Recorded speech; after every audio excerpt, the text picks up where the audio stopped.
Yay!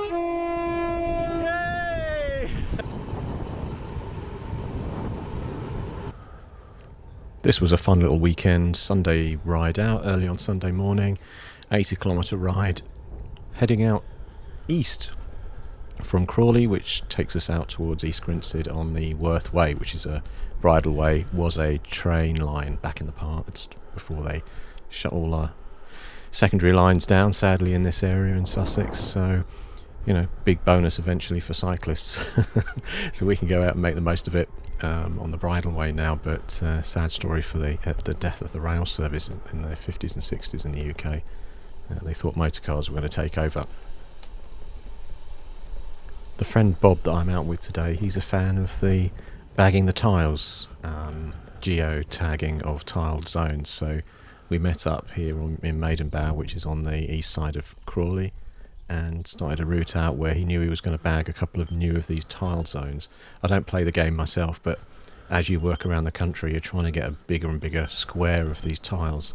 Each tile geographically is 1 kilometre square, I believe. So yeah, we had some fun heading off in some different directions and down little trails and things to find some of those locations. And it certainly makes it fun trying to fill in the tiles, although I haven't loaded the app yet. I'm just quite happy exploring while Bob does his job of expanding his world domination of the tiles situation. Yeah, this is the Worth Way, easy to get to from Three Bridges, heads over to East Grinstead from Crawley or Three Bridges. I used to use this as my commute every day, so very familiar with the route, did thousands of miles back and forth between Crawley and East Grinstead for my work. So got lots of lovely images going back 20 or so years where I used to do the ride in the snow in the winter, and just fantastic commute really. It's probably the best commute I ever had, certainly better than the job was. As a route now, I'm less inclined to take it unless I'm with some friends on a slower ride, because it is often full of dog walkers and families, which is fine, but obviously on a day when you want to make some quick progress on the bike, it can be a bit crowded.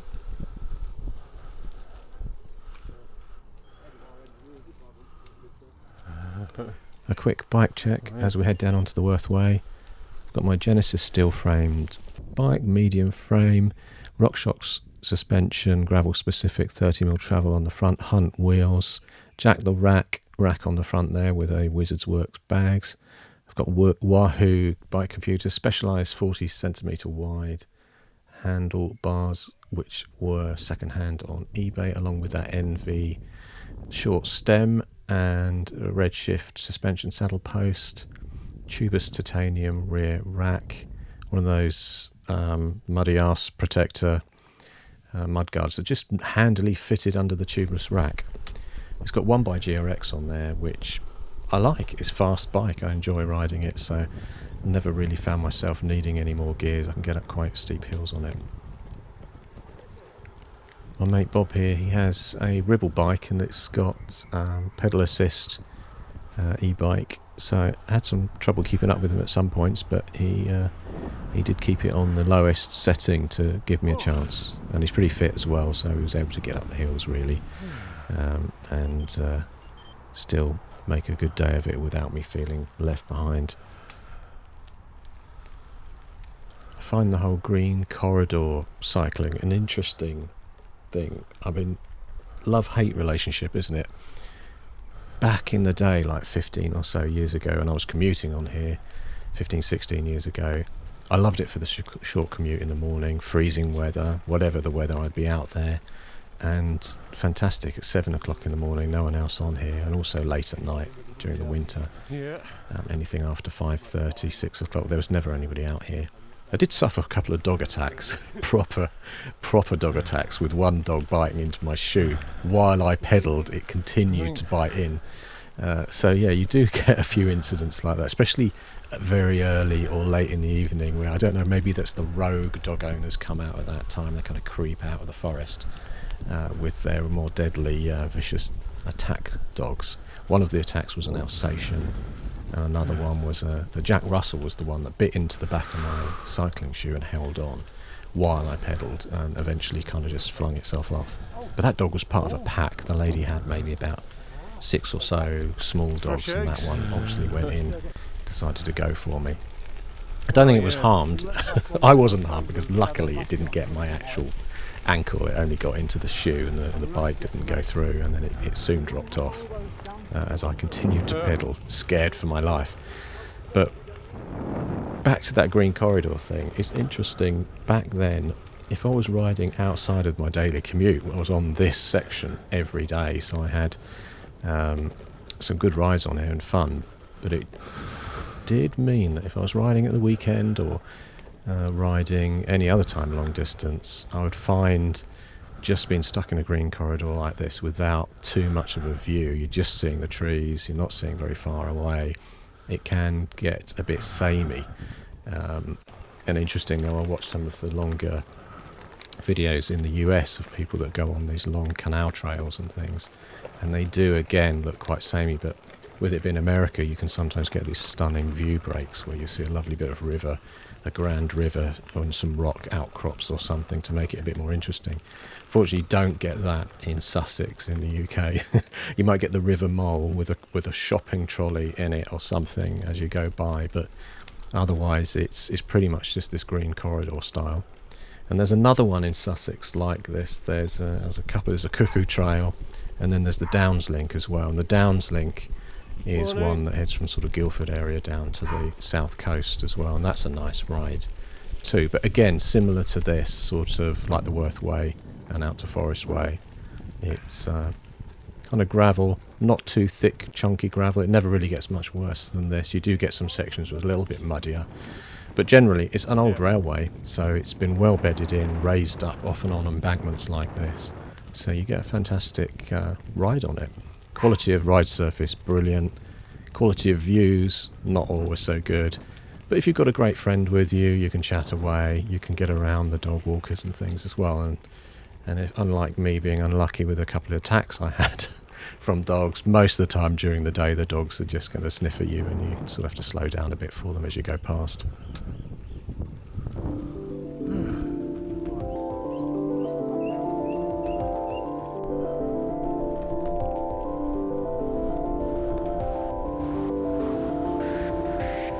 And although Mr. Duffel says he's not above fish and chips and newspaper, their kitchen is equipped to provide rich eating and drinking.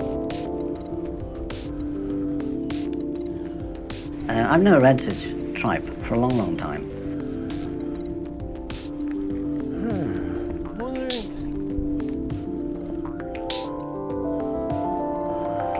Tom buries himself every day in a converted hen house.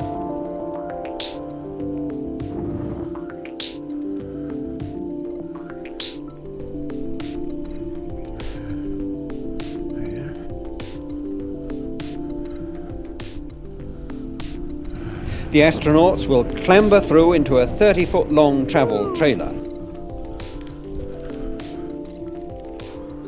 So this is where we join the road. So we got all the way from Crawley over towards East Grinstead, cut through East Grinstead, and then the Worth Way becomes a sort of forest row way on the other side of East Grinstead, so it kind of continues down another old railway line, but then we exited it to do a bit of a loop before we got to a cafe called Kingdom, which is out this way, and it's a great cycle stop with really nice food and breakfast.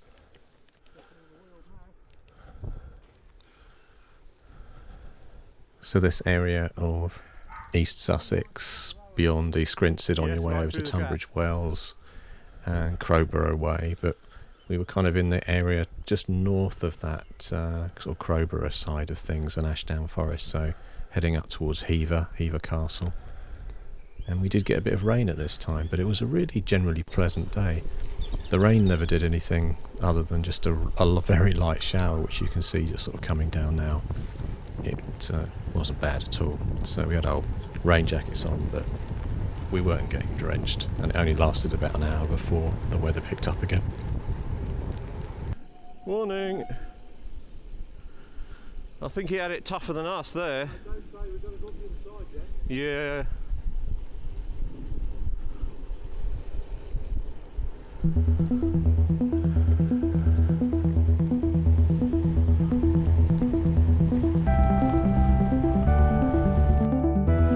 Oh yeah, this is the main East Grinstead Tunbridge Wells, right?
I've been using a new tracking computer, which is a Fenix Garmin watch. It's on my wrist at the moment, but I've also got down there my Element Wahoo Roam, and that's been working really well for me for the last few years, but decided to give the watch a try, and here's a quick overview. So here it is, my Garmin Fenix. I don't think it's meant to be on the play on words like the sort of burning mythological creature coming out of the flames, but Fenix is there. It has an accent over the E. First observations in terms of usage, it does have 22 days plus battery, and that's been doing well for me, lasting quite well really in terms of usage. I think I've charged it once in about 6 weeks or so. This home screen, it bothers me. For example, just sort of zooming in there, look how tiny that Sunday 27th is, and all that space, that neat space they've got at the top. Back. So they've got plenty of room at the top there, where they've just put some graphic styling. They've got the logo down there. They've got a tiny, tiny date. You can change the overall font on the whole thing, but it doesn't appear to change these because they're sort of screen, I don't know, default watch face settings. So all of that room, just a larger font would have been handy on that. If I move it out of focus, that's what my eyes do to this when the wrist is at a distance, and I have to bring it into my glasses to be able to see the date and the date. Time-wise, it's really clear. It's really easy to navigate. You can change these watch faces to other ones from their store. Some of them are free, some of them are chargeable. But I really like this general layout. I just could have done without the logo and that weird space at the top, and then used it to give me a larger font on the day and the date, which is what, you know, generally I like to look down at my watch for. Other things like the day of the week showing there, I mean, no big deal. Battery left over 5 days, that's okay. I mean, I'm not too worried about that information being too visible, but yeah, it was annoying. But otherwise, activity-wise, you just hit one button there, and then you can select from your favourite activities you can set up. A button again will get you to the bike, and then bosh, you're going. So that's 3 button presses to start, which isn't too bad. And if you go on the back out of here, I'll stop it first and then come back out. I'll just cancel that one. Discard. Whoops. Those are the up and down buttons basically on that side, which are really great. I've got really used to those and love that compared to Apple Watch, where you don't have this sort of navigation. But you can very quickly as well, if you had a route synced either from Strava, Komoot, or just synced from your Garmin app, you can go down and have a look at your navigation. I've got some saved courses and they sync up on here really well. So there's that Kingdom ride, which I'm doing on this particular YouTube video now. 89k, about 1,000 meters of climbing. So select that, and the navigation's been good on there too for me. Again, this side is the up and down on that, really quick to move up and down. That is a kind of like a back button to take you up a level or cancel. And that's your go, stop go kind of button on the top right. So once you're in the action mode, first thing I had to do is I had to put the time of day on this primary cycle screen. There are a few different screens and you can change them all, but I don't know why. Maybe some athletes don't need the time of day, but as a cyclist out for a route for a day, I do like to know what time of day it is. So that was a shame that wasn't there. You quickly edit it on. You can add waypoints, and you've got your distance on there, which you haven't moved, and the GPS isn't working indoors. Sunset and time of day. The map screen here as well. Has that gone out of focus? It has a bit. So I just tap that. You can see very clear map. It's easy to navigate on as well. When you've got the navigation, you have like a red line going up it. And then I think if I go down again, yeah, it's just taking me back to that main screen again. One issue I've had with the tracking, really just because I'm trying to use this instead of a bike computer, or at least alongside, is when I've gone onto here to that stop to pause it. I've stopped at a cafe, maybe been there 20 minutes with friends, come back, and for some reason, I don't know why, I thought it would be as easy as just pressing the button and it would resume. But for some reason, I've gone to save. Now, I don't know if it's because after maybe 10 minutes of being on pause mode, it switched to the next button click on there being save. But I have ended up doing that on 3 separate rides. And it's very frustrating because you might be on an 80k ride and you've just recorded 35k and then you've paused it. And then you've just hit save instead of going on. But it's like one whole navigation button away. So I don't know why. Then I've hit save and that's it. Strava then can't rejoin your rides because you've then essentially finished half a ride. Data's all gone. You can't join 2 routes together. And I end up loading up on 3 separate occasions. I've ended up loading up from here rides that I've split in half in one way or another. So not sure why that is. One thing I've done to counter that is that by default this doesn't have an auto pause like your sort of computers do. I use this Wahoo one and there's a nice auto pause built in. You don't even need to edit it.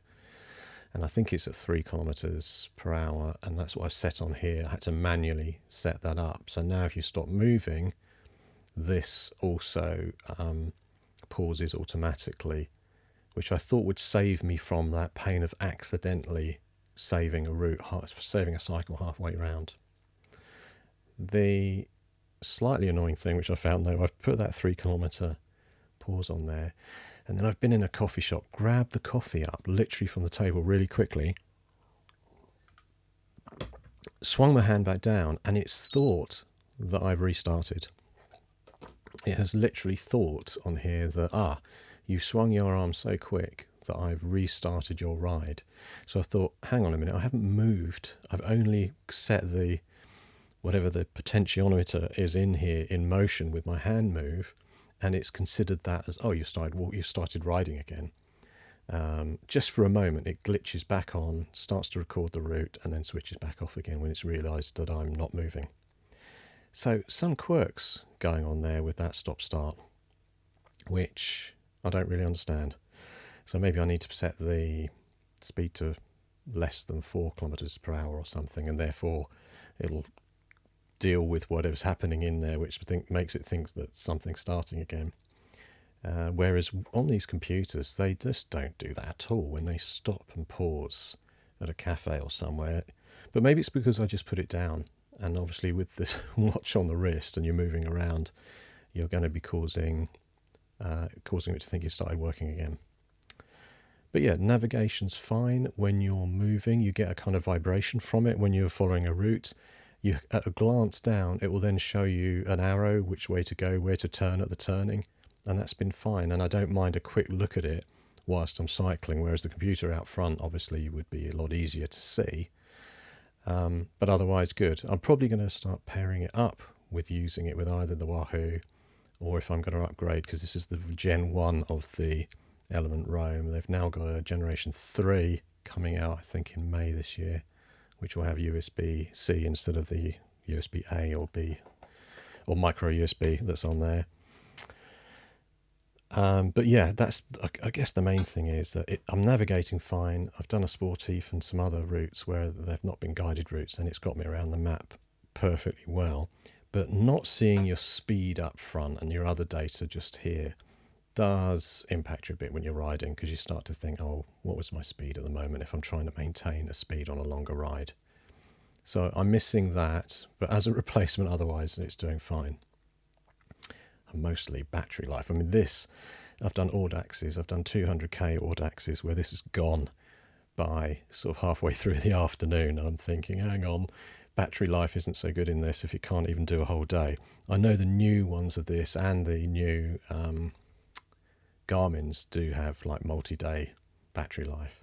It's a shame, isn't it, something as chunky as this can't last a day, and it's kind of got a single purpose, whereas this is 22 days. I don't know how they do it, but wow, yeah, that's a long battery life, and that includes probably doing maybe half a dozen recorded rides on this, will also work in that period of time, whereas this, you won't get a day out of it, and that is disappointing for such a chunky block.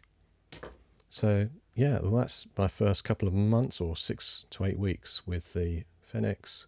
Some quirks, some things like the design being kind of design first and usability second, which sort of bugs me, even though you can, like I say, change the font size. It doesn't change it on every screen like this. So yeah, not the most brilliant looking thing, but it's been working really well for me. I'm getting used to using it on every ride. Just saying hello to some sheep here, and Hey, it's a raggedy one. back to the ride again. A little bit wet at this time, and quite a steep climb. I think this was about 12% perhaps up this little steep section. Great weather for ducks, with it being a bit wet now. And we're getting close to the point we're about to stop at the Kingdom Cafe, which was a really nice place. Oh, Kingdom! Go!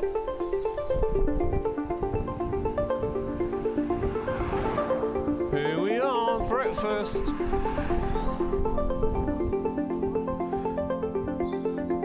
Coming up fast.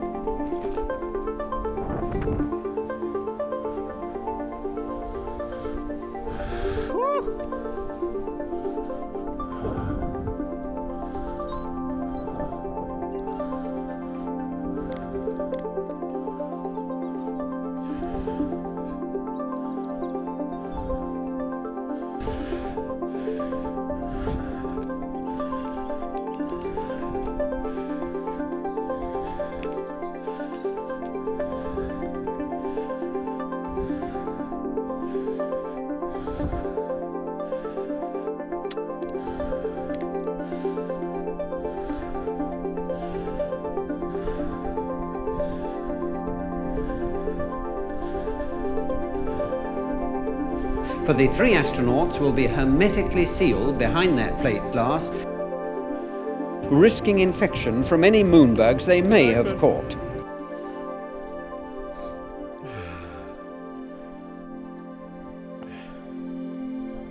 Yeah, it is quiet though. I mean,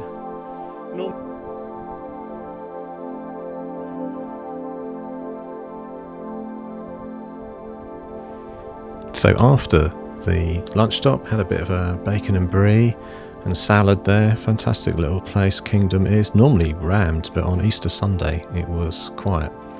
But back on the route again, lots of little ups and downs here. We did some varied climbs and then some steep descents in this area, which is sort of south of Hever Castle by about 5 or 6 miles. And I think we just crossed over into Kent in this kind of area as well, so made for a 2-county day.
Some nice little fast sections. We did have a couple of busier roads, but still country roads, so the roads weren't too overloaded.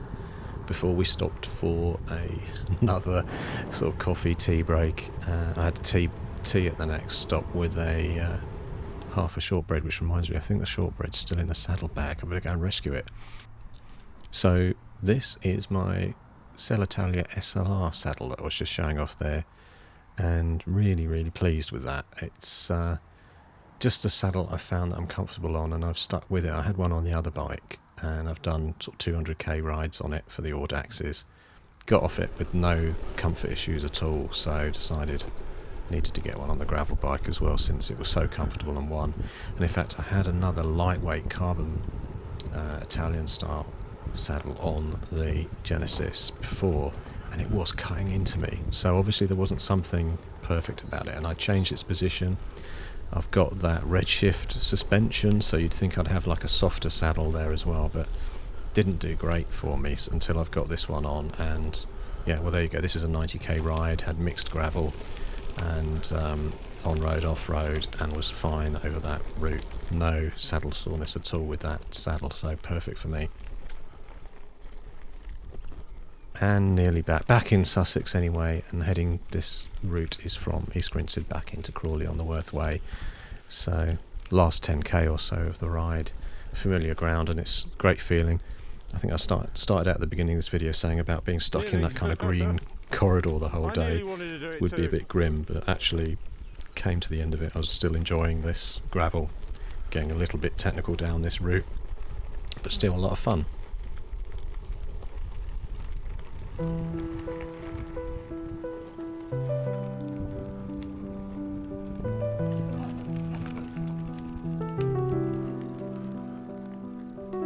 From what I could find out today, it seems millions are not going to deny themselves this traditional summer break.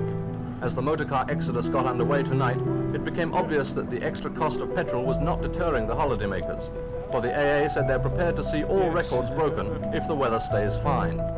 At Victoria Coach Station, officials said there were as many bookings this year as last year, even bearing in mind that many people have already taken their August break at the beginning of the month, regardless of the fact that the bank holiday date has officially been changed. Cheers.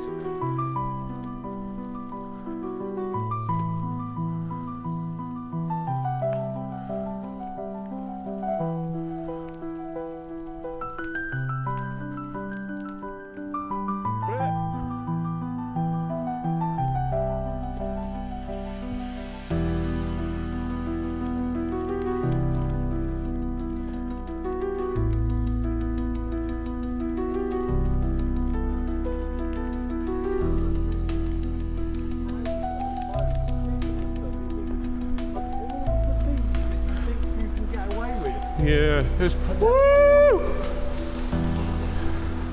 Thanks for listening in, and really appreciate that you've watched the end.